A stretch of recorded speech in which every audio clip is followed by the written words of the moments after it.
Hello friends, Radhe Radhe सभी के लिए।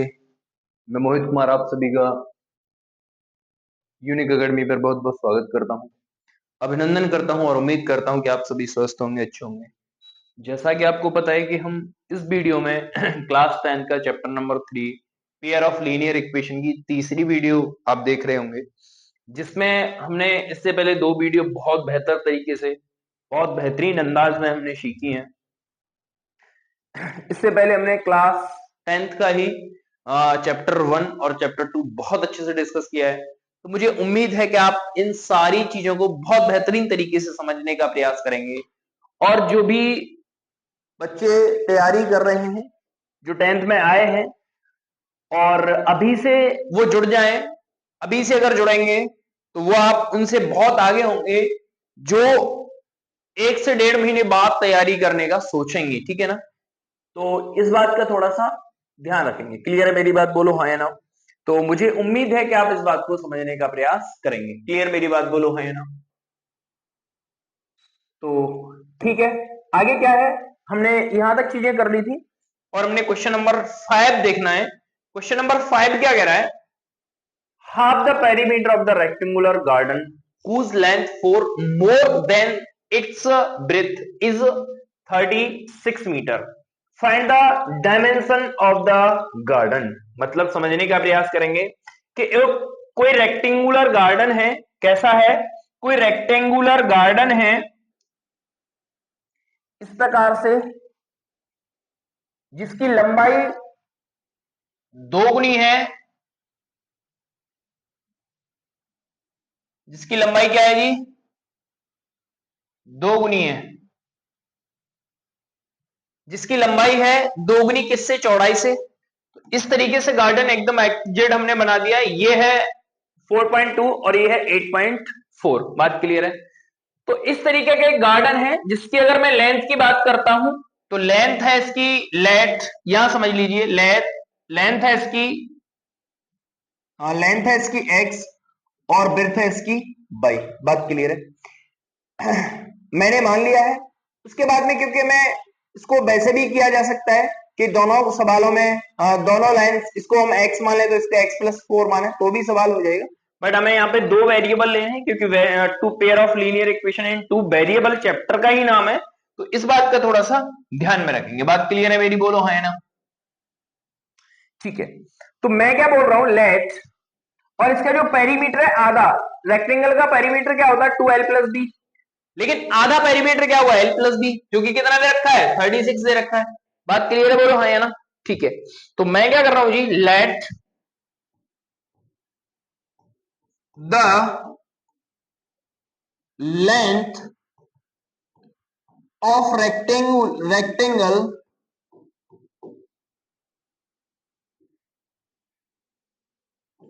मान लीजिए आप x। बात क्लियर है? एंड इसकी जो ब्रेथ होगी क्या होगी? जो इसकी ब्रेथ होगी वो होगी y। बोलो बात क्लियर हो पाई या नहीं? इसने बोला है कि जो लेंथ है वो 4 ज्यादा है। फॉर्मेट समझने का प्रयास करेंगे। ये ऑलरेडी 4 ज्यादा है, अगर मैं इस बराबर करूंगा तो फिर ब्रेथ को मेरे को 4 ज्यादा करना पड़ेगा। बोलो तो यार, बात तो सही है। इक्वेशन 1 होगी। बोलो बात क्लियर हो पाई या नहीं? अब मैं बोलूं पेरीमीटर ऑफ रेक्टेंगल क्या होता है? पेरीमीटर ऑफ रेक्टेंगल क्या होता है? पेरीमीटर ऑफ रेक्टेंगल होता है 2l+b। क्या होता है? 2l+b। बात क्लियर है? लेकिन हाफ क्या होगा? हाफ के लिए बोला है इसने, बोला हाफ पेरीमीटर। हाफ पेरीमीटर क्या होगा?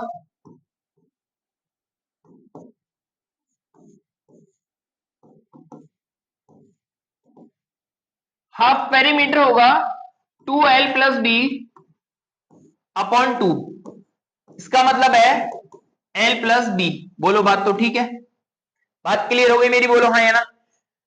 अगर ऐसा है, l बराबर कितना हमारे पास? x, और b बराबर कितना हमारे पास? y। इसका मतलब है x प्लस बाई बराबर कितना रहा होगा 36, इक्वेशन नंबर 2। बोलो बात क्लियर हो पाई या नहीं। अब इसकी हमें लेंथ और ब्रेड्थ फाइंड करनी है। इसमें फिगर बनाने की जरूरत नहीं क्योंकि इसने बोला नहीं है, बस निकाल देंगे। तो कैसे भी कर दीजिए आप, जिससे आपका मन हो। इसमें बोला भी नहीं है कि हमें लेंथ और ब्रेड्थ ही फाइंड करनी है, आप चाहे तो ग्राफ से भी निकाल देंगे, ग्राफ से भी सवाल का उत्तर आ जाएगा, कोई दिक्कत वाली बात नहीं है। बाकी कैसे भी कर सकते हैं। x बराबर अगर यहाँ कितना क्या लिखा हुआ है, x प्लस का y प्लस का 4 लिखा हुआ, अगर मैंने यहां लिख दिया putting the value in equation 2, यहां क्या लिखूंगा मैं, पुटिंग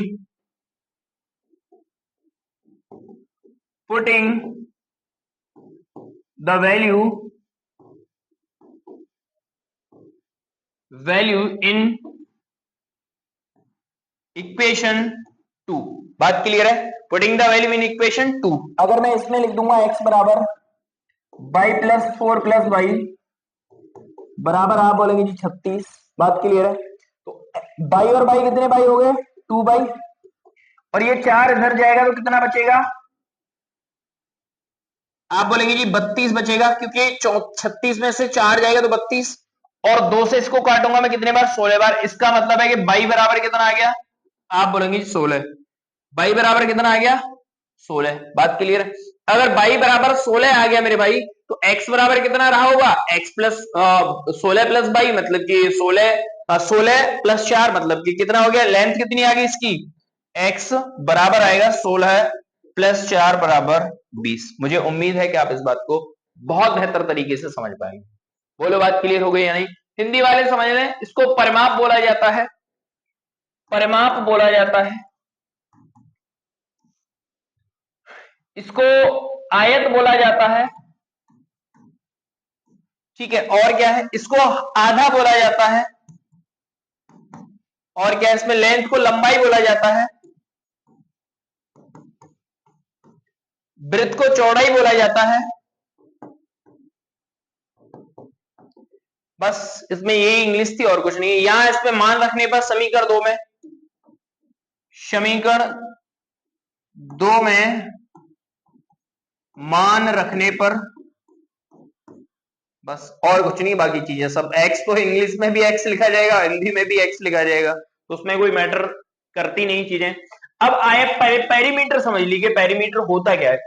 जैसे कि आपने खेत में देखा होगा कि आपके खेतों में जैसे गायों के लिए हम क्या कर देते हैं, खेत के चारों तरफ क्या कर देते हैं, तार बाइंडिंग कर देते हैं, तार बांध देते हैं, है ना। आजकल तो और भी कई सारे मार्केट में चल रहे हैं झटका मशीन जिनको बोला जा रहा है। तो खेत के क्या करते हैं, आसपास ही बैंड पर ही तो लगाते हैं, ऐसा तो नहीं एक डार भाई बीच में होकर लगा दो, यहाँ हो सकता है बीच में होकर गई कहीं से ऊपर से ना आ जाए। तो क्या है कि जब भी हमें किसी भी शेप के आसपास अगर हमें घूमना है, चाहे वो रेक्टेंगल हो, चाहे वो ट्रायंगल हो, चाहे वो स्क्वायर हो, तो उसको ये हम क्या बोलेंगे, पेरीमीटर बोलेंगे। बात क्लियर है। तो वही होता है पेरीमीटर, और कुछ नहीं है। मेरी बात को मुझे उम्मीद है कि आप इस बात को बहुत बेहतर तरीके से समझ पाएंगे। बोलो क्लियर, हाँ या ना। चाहे तो आप इसका स्क्रीनशॉट ले सकते हैं, मुझे उम्मीद है कि आप इस बात को बहुत अच्छे तरीके से समझ पाएंगे।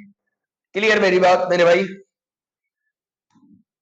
आगे की बात क्या है, आगे सवाल क्या कह रहा है, give the linear equation 2x plus 3y minus 8 बराबर 0, right another linear equation in two variable such that the geometrical representation of the pair of formed is, पहला होना चाहिए इंटरसेक्टिंग लाइन, दूसरा होना चाहिए पैरेलल लाइन, तीसरा होना चाहिए कोइंसिडेंट लाइन। ठीक है, तो कोइंसिडेंट लाइन, इंटरसेक्टिंग लाइन और पैरेलल लाइन, मतलब क्या हुआ कि यहां पर हमें एक इक्वेशन दे रखी है और हमें एक दूसरा इक्वेशन लेना है। अपनी तरफ से दुनिया का कोई भी इक्वेशन आप ले सकते हो, कोई फर्क नहीं पड़ेगा इस बात से। तो मैंने क्या, एक इक्वेशन हमें क्या दे रखी है, पहली इक्वेशन दे रखी है हमें, क्वेश्चन नंबर 6 की बात कर रहा हूं मैं। एक इक्वेशन दे रखी है 2x प्लस 8y माइनस, अब 1 मिनट, -3 है, प्लस का 3 है, माइनस का 8 है, बराबर में 0। बात क्लियर हो गई मेरी भाई। अब हमें एक ऐसी इक्वेशन और लेनी है अपनी तरफ से कि वो लाइन कैसी होनी चाहिए, इंटरसेक्टिंग लाइन होनी। इंटरसेक्टिंग लाइन कब बनी होगी, इंटरसेक्टिंग लाइन के लिए क्या होगा, we know that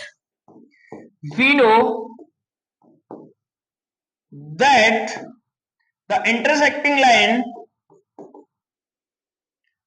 the intersecting line such that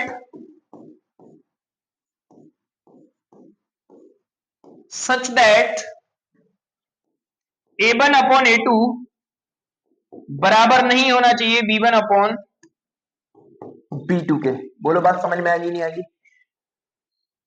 2x plus 3y-8 बराबर 0। हमें पहला पॉइंट है इंटरसेक्टिंग लाइन कब होती है, जब हम जानते हैं कि इंटरसेक्टिंग लाइन कब होती है, जब a1 अपॉन a2 बराबर नहीं होता है b1 अपॉन b2 के। इसका मतलब कोई भी इक्वेशन ले सकते हैं। तो नाउ द इक्वेशन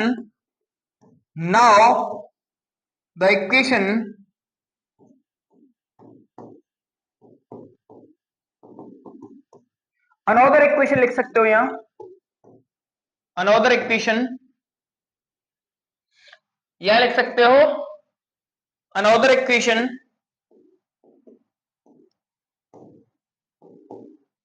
ये लिखी हुई है मैंने ऊपर,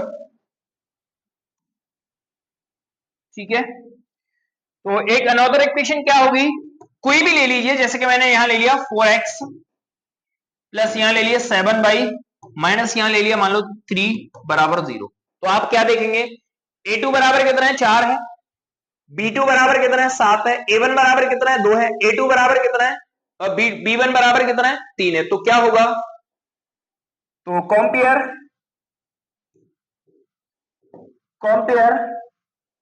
तो क्या करेंगे 2/4 और 3/7, क्या ये इसके कभी बराबर होगा? तो एक इक्वेशन का एग्जांपल क्या हो गया ये। इसका मतलब है हमने पहला सवाल कर लिया। बोलो बात समझ में आ गई नहीं आ गई? इस तरीके से हमें इन सवालों को करना है। पैरेलल लाइन के लिए क्या होता है, पैरेलल लाइन के लिए मैं भी लिख दूंगा इसमें। यहां तक चीजें समझ में आई या नहीं आई? अगला सवाल क्या कहता है, बहुत ही ध्यान से,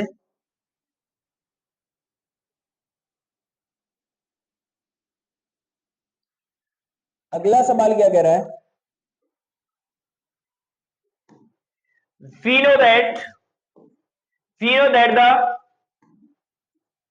पैरेलल लाइन, यहां क्या लिखेंगे पैरेलल लाइन, इसकी जगह क्या लिखेंगे मेरे भाई पैरेलल लाइन, इसके लिए क्या लिखेंगे पैरेलल लाइन,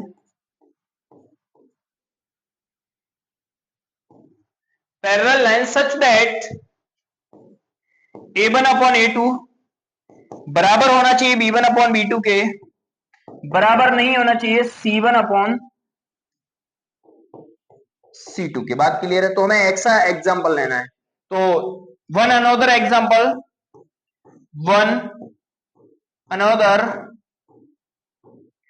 एग्जांपल या फिर इक्वेशन एक ही बात है, एग्जांपल क्या होगा, ले लीजिए कुछ भी, 4x प्लस 6y, यहां ले दीजिए आप प्लस का 8, ठीक है, बराबर 0।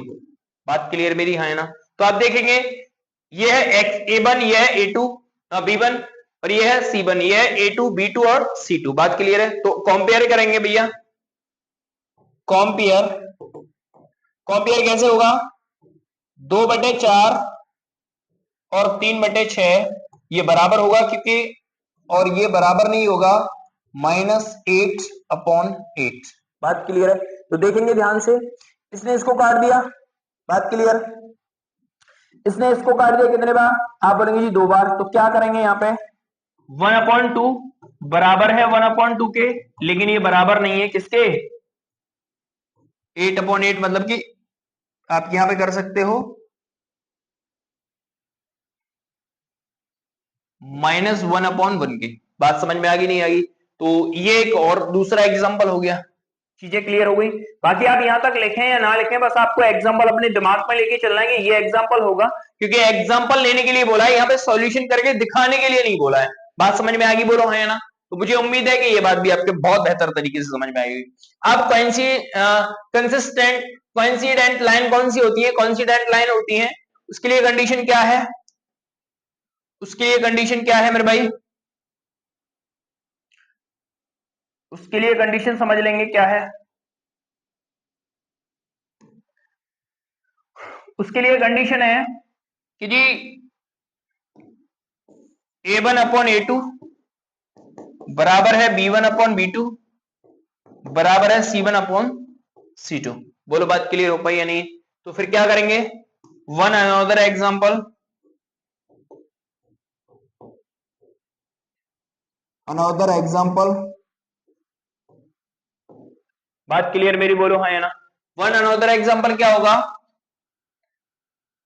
बस इसमें 2 का मल्टीप्लाई कर दीजिए आप, तो 4x+6y-16 बराबर 0। बात क्लियर हो गई? तो ये एग्जांपल ऑलरेडी है, दूसरा एग्जांपल ये हमने ले लिया है, तो कंपेयर कर देंगे।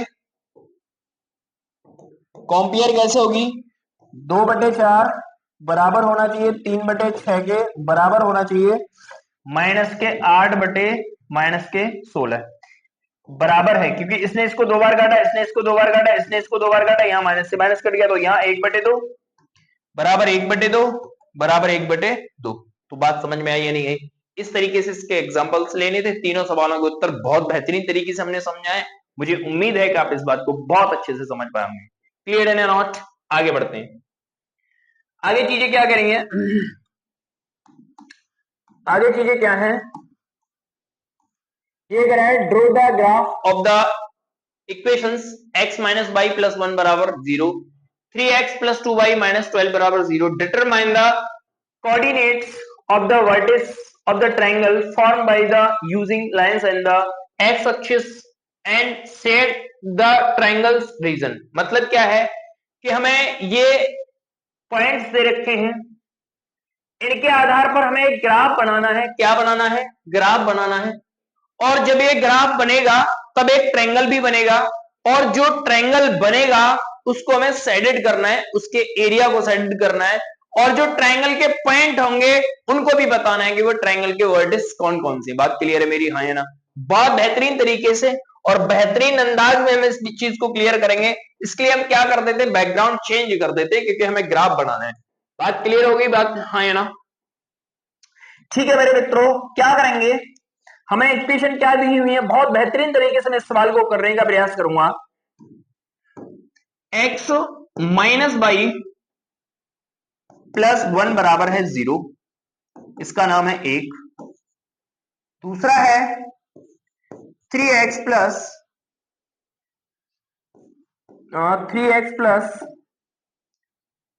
2y माइनस 12 बराबर है 0, इसका नाम है समीकरण 2। बोलो बात समझ में आ गई? बोलो हाँ है ना? क्लियर है ना नोट? मैं पहले करने इसको बॉक्स, मतलब ये ग्राफ बनाने का तरीका क्या है कि बॉक्स बनाना पड़ेगा। बॉक्स बनाने के लिए क्या करेंगे, पहले बॉक्स बनाएंगे। मैंने यहां पर इसका बहुत प्यारा सा एक बॉक्स ड्रॉ करने का प्रयास किया है, जिसमें यहाँ x लिखा और यहाँ y लिखा। ये किसके लिए सॉल्व कर रहा हूं, मैं इसके लिए सॉल्व कर रहा हूं, बराबर 0। बोलो हाँ या ना? अगर बाबू मैंने x बराबर क्या लिख दिया, x y बराबर मैंने 0 कर दिया, क्या कर दिया, आप बोलेंगे जी y बराबर 0 कर दिया, ये एक इधर जाएगा तो x बराबर आएगा -1। बोलो बात तो ठीक है। अगर मैंने y बराबर 2 कर दिया, क्या कर दिया, y बराबर अगर 2 कर दिया तो 2 में से एक गया प्लस का, तो माइनस का एक बचेगा, और ये इधर आएगा तो ये प्लस का एक हो जाएगा। बस सॉल्व हो गया। अगली बॉक्स इसके नीचे बना देते हैं, तो इसमें दोबारा लिखने की जरूरत नहीं पड़ेगी। बात क्लियर है मेरी? अगर मैंने यहाँ बाई बाय 0 कर दिया तो ये 12 इधर जाएगा, प्लस का होगा, और 3 से डिवाइड करेंगे तो 4 बार 3 से डिवाइड जाता है 12 में। बात क्लियर हो गई होगी? अगर मैंने यहाँ 2 कर दिया, 2 किया तो फिर देख लेते हैं चेक करके 3 से कटेगा या नहीं। अगर 2 किया तो नहीं कटेगा, 3 किया तो देख लेते, 3 दूनी 6, ठीक है, 3 पे सेटिस्फाइड हो सकता है। 3 अगर मैंने कर दिया तो 3 दूनी 6, 12 में से 6 जाएंगे, माइनस का 12 है, प्लस का 6, मतलब माइनस के 6 बचेंगे, और ये इधर जाएगा तो प्लस का 6, और 2 3 से डिवाइड करेंगे तो यहां आ जाएगा 2। बात खत्म। ये चाहे तो आप इसका यहां भी ना आपको हो पा रहा हो तो आप इसको क्या करेंगे कि आप इसका एक अलग रफ में सॉल्यूशन कर लेंगे, तो भी कोई दिक्कत वाली बात नहीं है, डजंट मैटर। बात क्लियर है? अब मैं अपने काम की बात पे आ जाता हूं। काम कहां से हमें करना है शुरू, हमें बनाना है जी ग्राफ। क्या बनाना है जी, ग्राफ बनाना है। थोड़ी देर के लिए मैं इसको साइड में कर देता हूं। हमें एक ग्राफ बनाना है। ग्राफ कैसे बनाना है, बहुत प्यारा सा ग्राफ बनाएंगे, बहुत प्यारा सा। यहां तक चीजें क्लियर है? बहुत प्यारा सा ग्राफ बनाएंगे, आप कहेंगे जी मास्टर कतई मजा ही आ गया। बात क्लियर है मेरी? बोलो हाँ है ना? अब मेरे को क्या करना है, x पे कितना जाना है, आप बोलेंगे जी 1 जाना है, माइनस का वो भी, और y पे कितना जाना है, मतलब 0 जाना है। इसका मतलब है ये होता है x अक्ष, सबको पता है ये होता है x अक्ष, ये होता है y अक्ष, ये होता है x डैश और ये होता है y डैश। इधर सारे प्लस, इधर सारे माइनस, इधर सारे प्लस, इधर माइनस और इधर भी माइनस। तो x पे -1 है और y पे 0 है, मतलब कि पॉइंट कहीं नहीं जाएगा, पॉइंट जहां है वहीं रहेगा, मतलब कि यहां। बोलो बात तो ठीक है मास्टर। अब x पे कितना जाना है, आप बोलेंगे जी 1 जाना है, और y पे कितना जाना है, 2 जाना है, वो भी प्लस का। इसका मतलब है x पे 1 यहां और y पे तो 1 और 2, मतलब कि यहां। बात समझ में आ गई, बोलो है ना। अगर ऐसी बात अगर आपके समझ में आ गई है मेरे मुन्ना, तो फिर क्या करेंगे, इस लाइन को मिला देंगे। इस लाइन को मिलाने के लिए मेरे को क्या करना पड़ेगा, ऐसे करके एक लाइन खींचनी पड़ेगी जो कि ऐसे जाएगी। बात मेरी क्लियर है, हाँ या ना, बोलो हाँ या ना। देख लेते हैं, इसको सेलेक्ट हो जाती है, पूरा ही सेलेक्ट हो रहा है, कोई बात नहीं।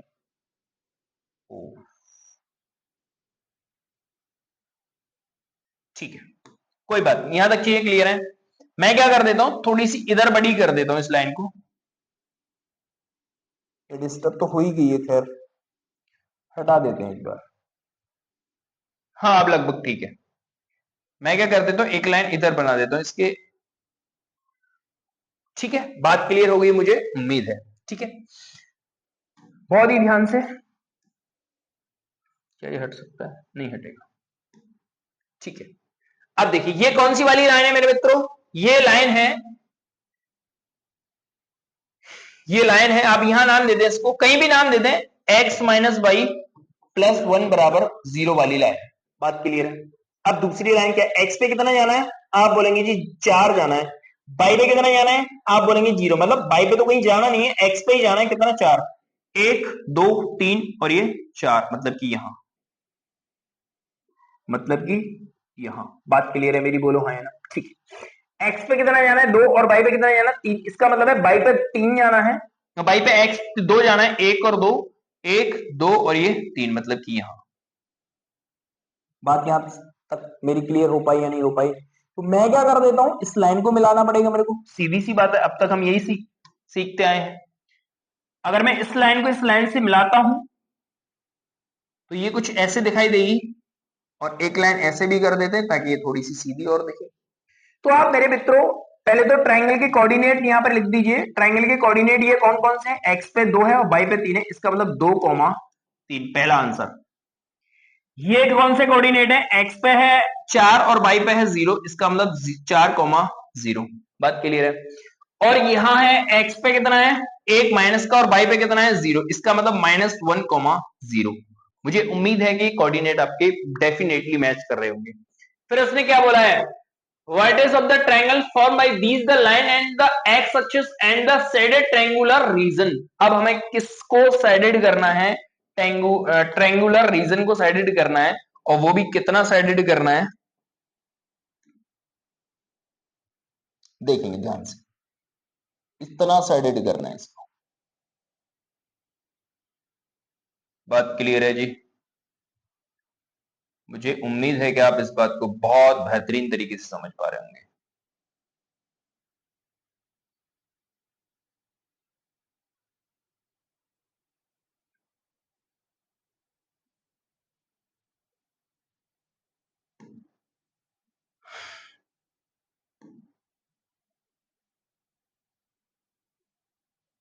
ये हो गया जी साइडेड, छायांकित जिसको हिंदी में बोला गया होगा।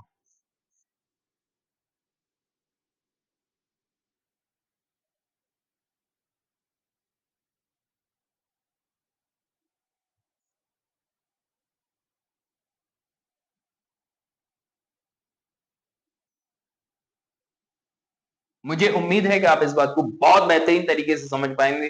यही सवाल का बहुत बेहतरीन और सटीक आंसर है। मुझे उम्मीद है कि आप इस बात को बहुत बेहतरीन, अगर आपने इतना कर दिया सवाल में एक सिंगल नंबर नहीं घटेगा, और ये इसी के साथ एक्सरसाइज हो जाती है कंप्लीट। डन या नॉट डन। आगे की बात क्या है, चाहे तो आप इसका स्क्रीनशॉट भी ले सकते हो, डजंट मैटर, चाहे तो आप इसका स्क्रीनशॉट भी ले सकते हो। मुझे उम्मीद है कि आप इस बात को बहुत बेहतरीन तरीके से समझ पाए होंगे। क्लियर मेरी बात मेरे बच्चों, ठीक है। आगे की बात क्या है? आगे की बात क्या होती है? आगे की बात होती है, सवाल आगे करेंगे, देखते हैं आगे इसमें कितने सवाल और बचे हुए हैं। मेरे हिसाब से तो इसकी कहानी तो खत्म हो ही गई है। हाँ, algebraic methods of the solving a pair of linear equation। Algebraic method है सॉल्व करने के पेयर ऑफ लीनियर इक्वेशन को। तो वो कौन कौन से मेथड हैं जो कि आपकी बुक में दे रखे हैं? एक तो है सब्स्टिट्यूशन मेथड, एक है एलिमिनेशन मेथड। क्या है? सब्स्टिट्यूशन मेथड क्या कहता है, एलिमिनेशन मेथड क्या कहता है, इन दोनों के बारे में भी हम डिस्कस कर देते हैं लगे हाथ। तो मैं हटा देता हूं इसको पहले, तो ये सारा कुछ हट गया एक ही बार में। अब देख लीजिए, देखिए ये करें, in the previous section we discussed how to the solve pair of linear equations graphically. The graphically method is not convenient in the cases when the point representing the solution of the pair of linear equation integral coordinate like इधर इधर इधर, मतलब इतर इतर इतर का मतलब है ये जो दिखाई दे रहे हैं इस तरीके से अगर कोऑर्डिनेट आते हैं तो उन पर लाइन पर शो करना पॉसिबल नहीं होता। इसका मतलब बस ये है, समझ गए ना आप इस बात को? तो वहां पर हमें क्या है, एल्जेब्रिक मेथड यूज करने ही पड़ेंगे। वो कैसे करने पड़ेंगे? एक तो है सब्स्टिट्यूशन मेथड, इसके आगे दे रखा हुआ एलिमिनेशन मेथड, ये बस इतना मतलब है इसका। हमने पहली कक्षा में डिस्कस किया, इसका हिंदी समझ लीजिए। हमने पहली कक्षा में या फिर प्रीवियस डिस्कस किया इससे पहले कि हमने किसी भी लीनियर इक्वेशन को कैसे ग्राफिकली सॉल्व करना होता है।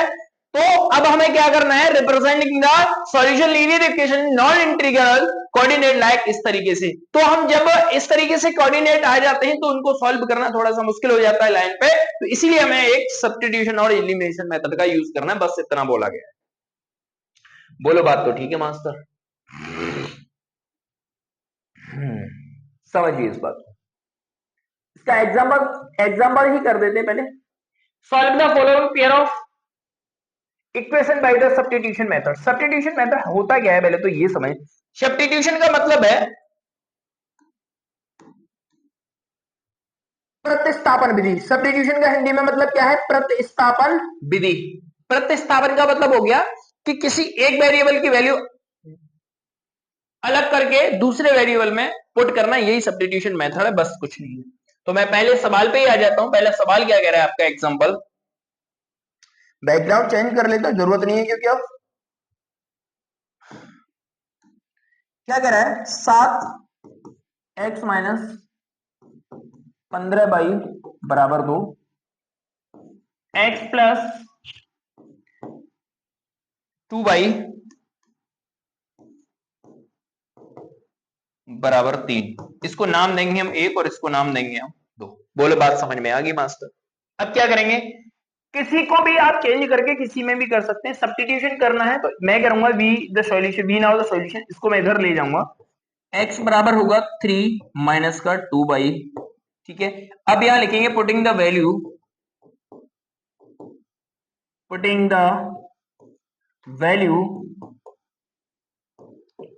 In equation 1। बात के लिए अगर 2 से निकाला है तो 1 में पुट करना है, 1 से निकाला है तो 2 में पुट करना है, बस सीधी सी बात है। तो यहां लिख दो। तो 7 तो ये है ही, 3 माइनस का 2y, ओहो, माइनस का 15y बराबर का 2। बात क्लियर है मेरी? बोलो है ना?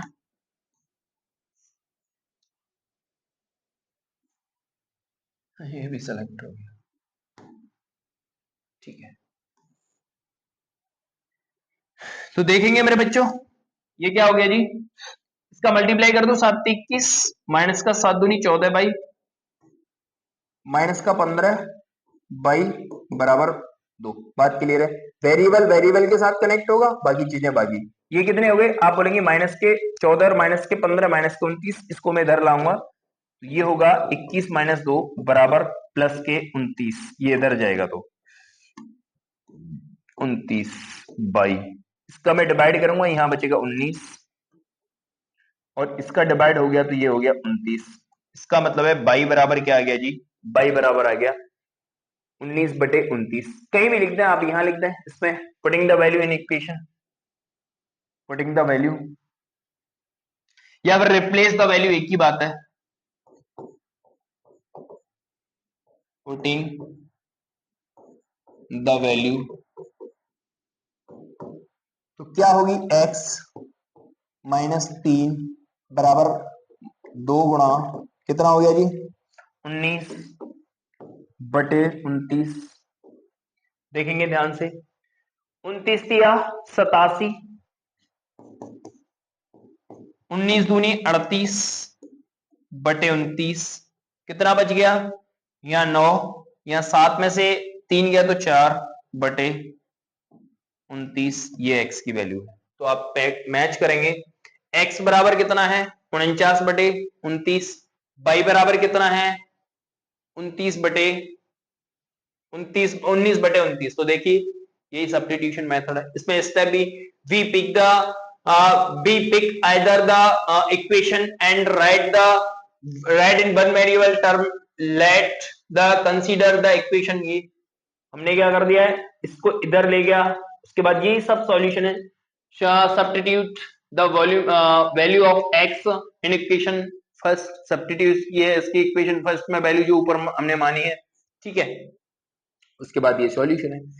डिट्टो आप पेपर में ये छाप देना, सिंगल नंबर नहीं कटेगा, डजंट मैटर, मैं बस इतना जानता हूं। बात क्लियर है मेरी, बोलो हाँ या ना। ये होता है सब्स्टिट्यूशन मेथड। इसका आगे का और क्या दे रखा है देख लेते हैं, चेक करके एक बार। ये था वेरिफिकेशन वे, वेरिफिकेशन किए जब हम x और y का यहाँ मान लिखेंगे तो ये 2 आएगा, और यहाँ मान लिखेंगे तो 3 आएगा, डजंट मैटर, इसमें भी कुछ दोहरा नहीं है। ये कह रहा, अगला एग्जांपल भी दिया हुआ है, सब्स्टिट्यूटेड बोला गया है इसको। अगली चीजें हैं, हटा देते हैं अब इसको, ध्यान से समझ लें इसका ये एग्जांपल भी है एक और। ये कह रहा है solve the following equation, Aftab tell his daughter, Aftab अपनी पुत्री से कहता है 7 ईयर एगो, मैं आपसे 7 साल पहले, I was 7 times as the old your when now, मैं आप 7 साल पहले मैं आपकी आयु का 7 गुना था, ठीक है ना। Also 3 years from now, आज से 3 साल बाद, I shall be the 3 times as old you will be, इसका मतलब है कि मैं आपसे 3 साल बाद आपकी आयु का कितना हो जाऊंगा, 3 गुना हो जाऊंगा। It is this the interesting represent this the situations algebraic and the graphically by the method of substitution, मतलब ये है कि हमें इसको एल्जेब्रिक, ग्राफिकली और मेथड यूज करना है सब्स्टिट्यूशन। बात क्लियर है मेरे भाई। तो मैं क्या करता हूं, बहुत प्यार से इस बात को समझाने का प्रयास करता हूं आपको, बहुत प्यार से। तो मैं क्या कर रहा हूँ, let the age of Aftab and let the age of her daughter, क्या बोलेंगे, let the age of Aftab, मान लीजिए x, ठीक है, and her daughter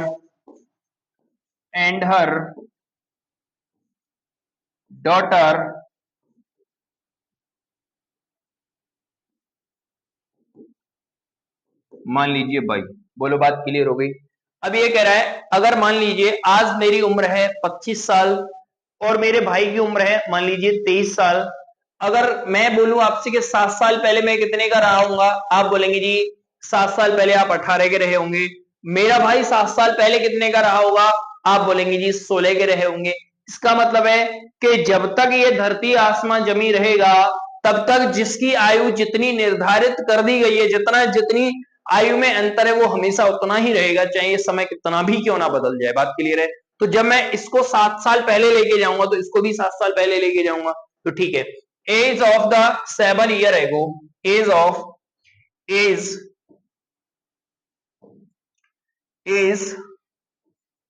both 7 year ago, 7 years एगो, तो क्या होगी, x -7 एंड y -7। बोलो बात क्लियर है। अब अकॉर्डिंग टू क्वेश्चन क्या होता है, अकॉर्डिंग टू क्वेश्चन क्या होगा, अकॉर्डिंग टू क्वेश्चन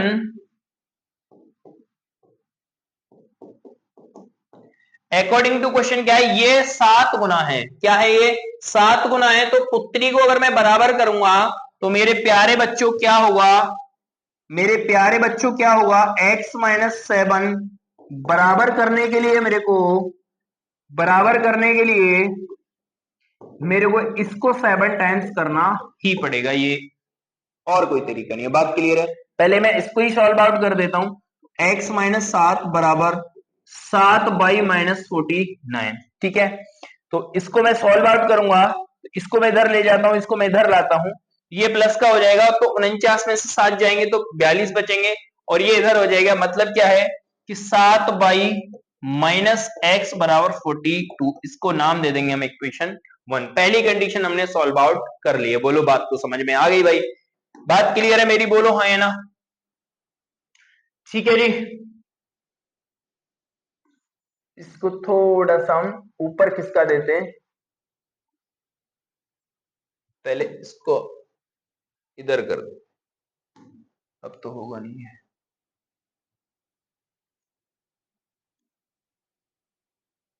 ठीक है, अब समझिए, यहां तक चीजें हो गई।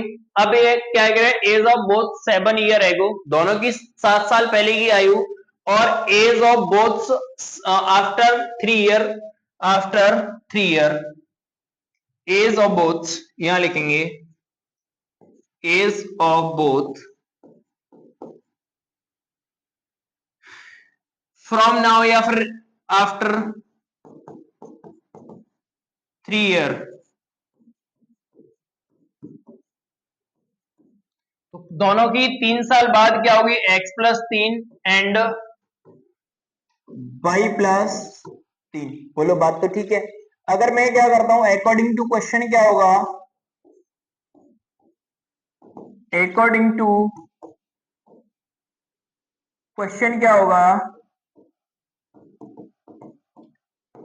अकॉर्डिंग टू क्वेश्चन क्या है, ये 3 साल बाद 3 गुना है। जब मैं इसको बराबर करूंगा तो इसको 3 गुना करूंगा। बोलो बात तो ठीक है? बात क्लियर है? यहां x प्लस 3 बराबर 3y प्लस 9, जब मैं इसको सॉल्व आउट करूंगा तो x इधर जाएगा, ये इधर गया तो 6, इक्वेशन नाम दे देता हूं मैं इसको 2। बात तो ठीक है? बोलो कोई दिक्कत है क्या? आप चाहें तो अब जब हमें सब्स्टिट्यूशन मेथड से सॉल्व करना है, ग्राफिकली भी सॉल्व करना है, तो हम दोनों मेथड को यूज करेंगे। पहले आप ये समझ लीजिए कि मैंने इसको सब्स्टिट्यूशन मेथड से सॉल्व आउट करना है, तो इसको मैं इधर ले जाऊंगा तो ये प्लस हो जाएगा, x बराबर होगा 6 प्लस का 3 बाई। अब यहां लिखेंगे putting the value, putting the value in equation first. बात क्लियर है? मैंने यहां से x की वैल्यू निकाल दी है, इसको मैं इधर ले गया तो ये प्लस का हो गया। अगर मैंने x की वैल्यू निकाल दी है तो अगर x की वैल्यू मैं यहां लिख दूंगा तो y की वैल्यू निकल के मेरे लिए आ जाएगी। बोलो बात तो ठीक है मास्टर? इसको मैं थोड़ा सा छोटा करने का प्रयास कर देता हूं, हो जाता है तो ठीक है, हो जाएगा। यहां तक चीजें समझ में आ गई? बोलो हाँ या ना भाई? ठीक है, अब आगे क्या है, अगर मैं x बराबर 6 प्लस 3y लिखता हूं यहां पे तो क्या होगा, चलो यही लिख दो, कहीं भी लिख दो, लेकिन आपको एक सिस्टम से लिखना है बुक में। ये हो गया 6 प्लस 3y बराबर 42। बोलो बात तो ठीक है? ठीक है, अब सॉल्व आउट करो इसको। 7y माइनस का 6 प्लस माइनस ही आएगा क्योंकि अंदर मल्टीप्लाई होगा, 3y बराबर 42। बोलो ठीक है? 7 में से 3 गया तो 4y, 4y ये इधर जाएगा तो कितना हो जाएगा, 48, और 4 से इसको कितने बार काट दिया, 12 बार। इसका मतलब है कि उसके लड़की की आयु कितनी आ गई, 12। कहीं भी लिख दो, यहां लिख दो समीकरण, समीकरण 2 में लिख दो, बाय इक्वेशन 2, बाय इक्वेशन 2 अगर मैं करूंगा y बराबर 12, तो x बराबर क्या आएगा, 6 प्लस 3 गुणा 12, बात क्लियर होगी मेरी, हाँ है ना। 12 × 36 और 6 कितने हो गए 42। इसका मतलब है बाप की आयु कितनी आ गई 42 वर्ष और बेटी की आयु कितनी आ गई 12 वर्ष। ये वो चीजें हैं जो आपको बहुत बेहतरीन तरीके से समझ में आई होंगी। मैंने बिल्कुल फुली डिटेल में इस चीज को क्लियर कराने का प्रयास किया है। मुझे उम्मीद है कि आप इस बात को बहुत बेहतर तरीके से समझ पाएंगे। क्लियर है नॉट? अब मेरे को क्या करना है, इसको ग्राफिकली और शो करना है। क्या करना है? ग्राफिकली शो करने के लिए मैं क्या कर देता हूं, पहले तो चेक कर लेते हैं। हाँ, आ तो गया आंसर। ये फादर की आयु आ गई 42, देख लीजिए आप यहाँ पे, पहले इसको ही क्लियर कर लीजिए। देखो 42 आ गई फादर की आयु, और लड़की की आयु कहां निकाली इसने? अगले पेज पे निकाली होगी, हो सकता है।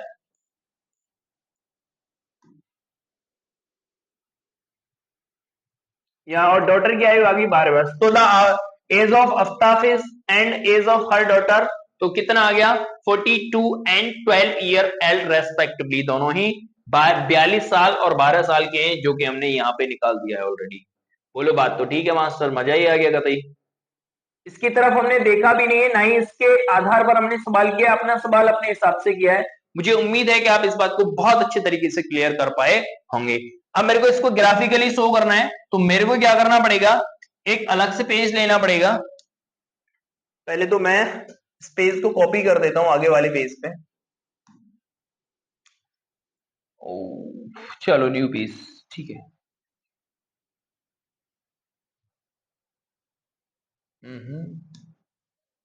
ये आ गया। इसका बैकग्राउंड चेंज कर देते हैं, क्योंकि मैं ग्राफिकली शो कर रहा हूं। ठीक है, ठीक है, ध्यान से भैया, बहुत ध्यान से।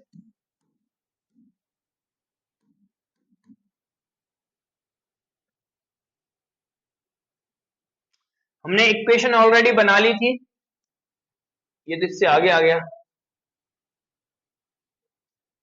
इक्वेशन हमने ऑलरेडी बना ली थी, ये वाली इक्वेशन हमें ऑलरेडी यहां पर दी हुई है, देख लीजिए आप इसको।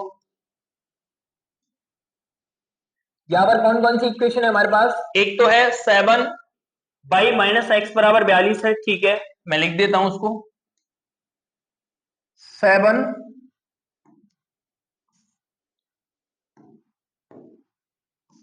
7 बाई माइनस एक्स बराबर है 42, इक्वेशन 1। और दूसरी इक्वेशन क्या है? दूसरी इक्वेशन है हमारे पास जी x माइनस 3y बराबर 6, x माइनस 3y बराबर 6, x माइनस 3y बराबर 6। एक बार चेक कर लेते हैं दोनों को, एक पेज एक्स्ट्रा ऐड हो गया इसमें यार, कोई बात नहीं। x माइनस 3y बराबर 6 और 7 बाई माइनस एक्स बराबर 42, ठीक है। बात यहां तक क्लियर है भाई? ठीक है। अब मेरे को इस पे ग्राफ पे शो करना है, तो ग्राफ पे शो करने के लिए मेरे को क्या करना पड़ेगा? ग्राफ पे इसको शो करने के लिए मेरे को दो बॉक्सेस का निर्माण करना पड़ेगा। बहुत आसानी से कर देते हैं, क्योंकि मैंने बहुत बार सीखा है, ये तो बहुत बार सीखते आ रहे हैं। यहाँ x यहाँ y, कौन से समीकरण के लिए करना है आपको? पहले किसी के भी लिए भी कर दो, आपको जो अच्छा लग रहा है। अगर मैंने यहाँ x पे 0 कर दिया तो 7 कट बाय 42 में 6 बार जाता है, पता ही है आपको। अगर मैंने x बराबर 7 लिखा तो 7 इधर जाएगा तो 49 होगा, 7 कट बाय 7 से करते हैं, 49 पे करते हैं तो 7 आता है। बस इतना नॉर्मल है चीजें। इसके लिए अगर बॉक्स बनाएंगे तो इसके नीचे ही आप बना दीजिए, यहाँ x और यहाँ y। अगर मैंने ये 0 कर दिया तो सॉरी, चलो यहाँ 6 कर दो तो यहाँ 0, ये अगर मैंने 0 कर दिया तो ये कितना हो जाएगा जी? 6 हो जाएगा। बोलो बात तो ठीक है मास्टर। अगर मैंने इसको 1 कर दिया, ये इधर जाएगा तो y बराबर 9 आ जाएगा। सीधी सी बात है, इसको मैं इधर ले जाऊंगा तो 9 आएगा। बात क्लियर? मुझे उम्मीद है बात क्लियर है या नहीं है? ठीक है, तो देखेंगे और पाएंगे क्या। बहुत ध्यान से ग्राफ बनाना है मेरे को। ग्राफ बनाने के लिए पहले क्या करेंगे हम, इस तरीके से एक लाइन करेंगे, इस तरीके से एक लाइन करेंगे जिनमें नंबरिंग हमें दिख ही रही है। तो अब मैं इसको सॉल्व आउट कर रहा हूं, तो x पे कितना जाना है? आप बोलेंगे जी 0 जाना है। y पे कितना जाना है? आप बोलेंगे जी 6 जाना है। तो 0 और 6 मतलब x पे तो कहीं जाना ही नहीं है, 1 2 3 4 5 6 मतलब कि यहां, और इसका जो पॉइंट है वो है यहां, 1 2 3 4 5 6, 1 2 3 4 5 6, x पे हो गया, बाई पे हो गया 6, x पे हो गया 0, ठीक है। x पे 7 और बाई पे भी 7 मतलब कि 1 2 3 4 5 6, 1 2 3 4 5 6 7, 1 2 3 4 5 6 7 मतलब कि यहाँ। बोलो बात तो ठीक है मास्टर। इन दोनों लाइंस को मिला दीजिए, बात खत्म हो जाएगी, पहली एक बात खत्म हो जाएगी। मुझे उम्मीद है कि आप इस बात को समझ पाए होंगे। बात क्लियर बोलो है ना। ये कौन सी वाली लाइन है, इस लाइन का नाम भी लिख सकते हैं आप, 7 बाई माइनस एक्स बराबर 42 वाली लाइन है। दूसरी लाइन क्या है, x पे 6 जाना है, बाई पे 0 जाना है, मतलब कि x पे तो कहीं जाना ही नहीं, बाई पे तो कहीं जाना ही नहीं है, x पे ही जाना है। x पे कहां जाना है, 1 2 3 4 5 और ये 6। अब x पे कितना जाना है 9 और बाई पे कितना जाना है 1, इसका मतलब है x पे 9, 6 7 8 9 और x पर जाना है इतना। बोलो बात तो ठीक है मास्टर। तो क्या करेंगे भैया, मिला दीजिए इन लाइंस को, मिला दीजिए मेरे बच्चों।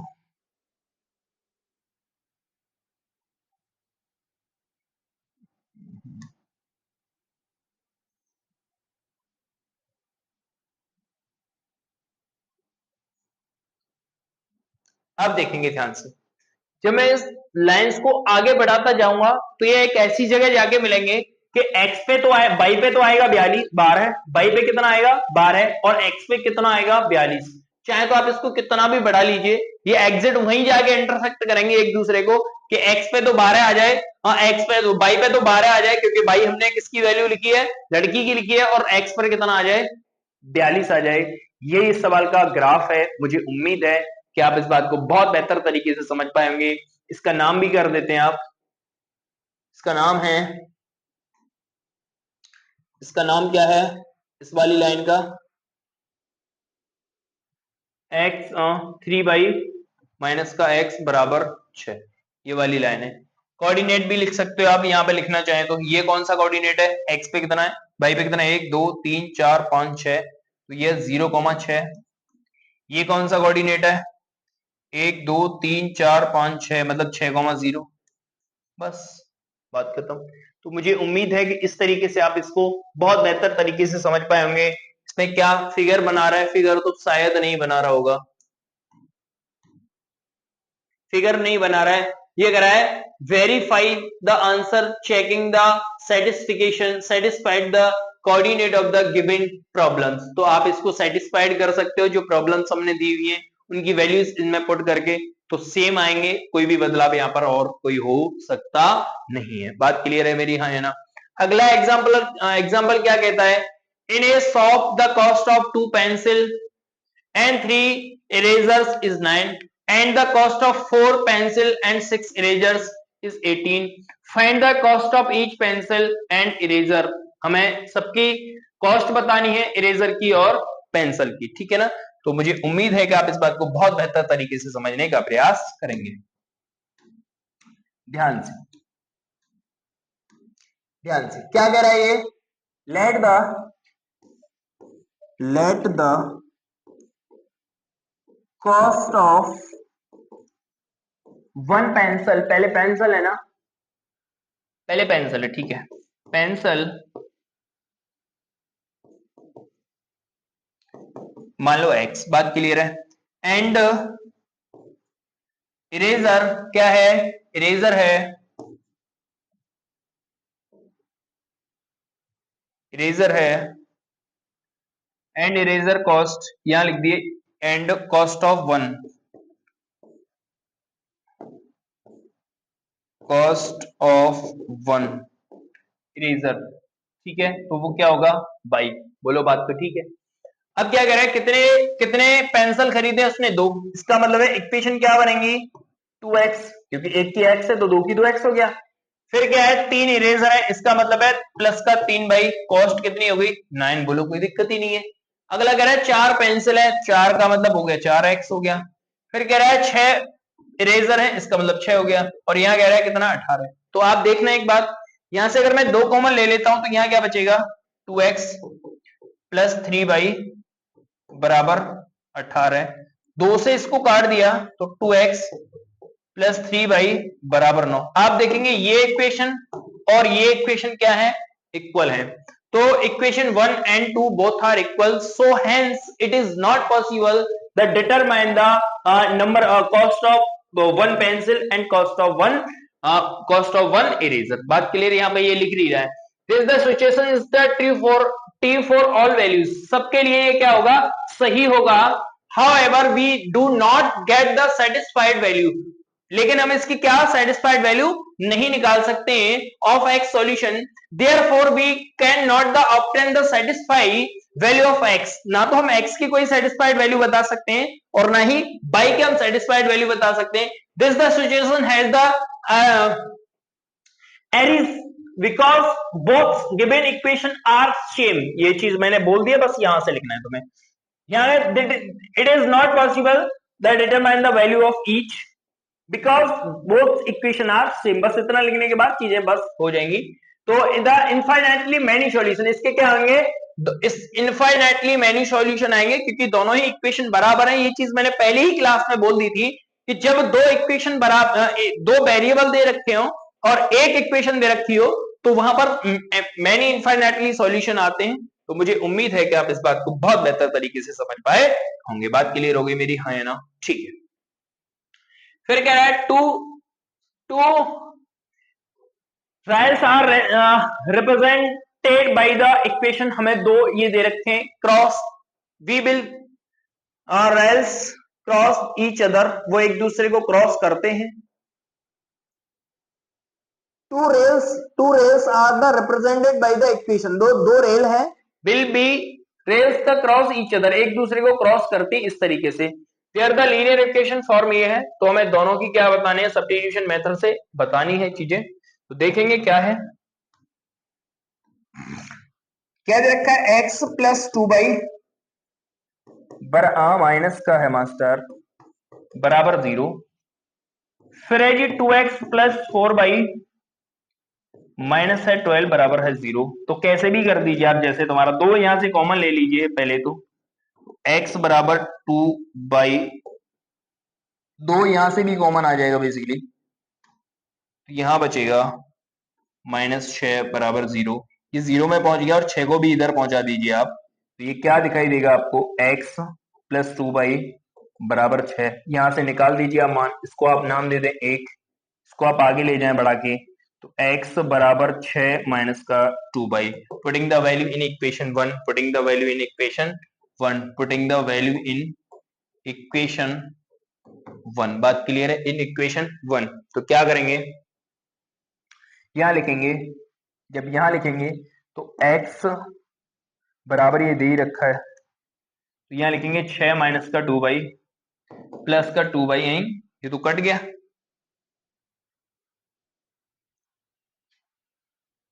ये तो कट ही गया, बराबर हो गया। ये क्या है, माइनस का 4 है और अभी यहाँ माइनस का 4 है बराबर 0। इससे ये कैंसिल आउट होगा, तो क्या कभी ऐसा हो सकता है 0 के बराबर 2 आ जाए? तो ये भी पॉसिबल इक्वेशन नहीं है। तो मुझे उम्मीद है कि आप इसको भी समझने का प्रयास करेंगे। तो यहाँ पे आगे इसके बारे में क्या कर रहा है, ये भी पॉसिबल नहीं होगा। तो यहाँ भी देखेंगे क्या बोल रहा है इसके बारे में। देखिए यहाँ पे माइनस का 4 है, मैंने अलग तरीके से निकाला है, इसने अलग निकाला है, तो कोई मिस्टेक तो नहीं हो गई है। x बराबर, ठीक है, मैंने x की वैल्यू फाइंड की है तो वहां माइनस 4 आएगा। मैं इस समीकरण से निकालता तो माइनस 2 आता, डजंट मैटर। तो मुझे उम्मीद है कि आप इस बात को समझ पाएंगे। Which is the false statement, ये कैसा स्टेटमेंट है, फॉल्स स्टेटमेंट है, बिकॉज 0 के बराबर कभी भी ये हो सकता नहीं है। बात क्लियर मेरी, बोलो हाँ या ना? देख लेते हैं एक बार, इसमें कुछ गड़बड़ तो नहीं हुआ है, सही है क्या? ये दो यहां से कॉमन लिया तो ये ठीक है, ठीक है, यहाँ ठीक है, ये इधर गया माइनस का प्लस का हो गया, x बराबर, ठीक है, x बराबर यहाँ लिखा 6 माइनस, ठीक है। तो ये दूसरे इक्वेशन से निकाला है, तो वहां पे माइनस के 4 बराबर 0 लिखा है इसने, ये जो कि नहीं होगा कभी भी। तो ये जो स्टेटमेंट है ये क्या दे रखा है, फॉल्स दे रखा है। एक्सरसाइज आ जाती है आपकी 3.2, जिसमें हम आगे कल डिस्कस करेंगे। बहुत बेहतर तरीके से आपने इस सेशन को देखा है, इसके लिए यूनिक एकेडमी परिवार आपका सदा रेडी रहेगा, आभारी रहेगा। हमें उम्मीद है कि आप बहुत बेहतर तरीके से इस चीज को समझ पाएंगे। Thank you, thanks for watching, meet you again, okay bye, टाटा, राधे राधे, जय श्री कृष्णा, जय श्री श्याम।